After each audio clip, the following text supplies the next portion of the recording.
วัสดีจ้า เห็นลงสิงคโปร์เบื่อแล้วก็เลยพามาชมสุพรรณ50จ้า มีพี่ๆที่ติดตามในช่อง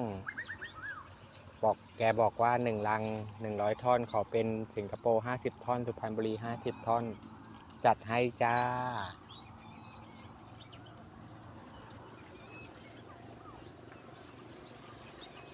จะเอาแบบไหนจัดให้เลยจ้า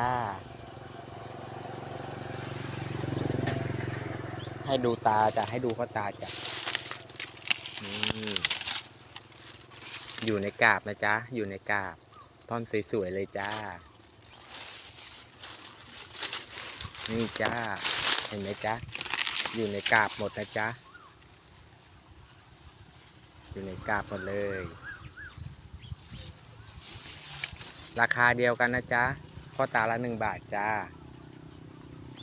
โอเคจ้า ขอบคุณจ้า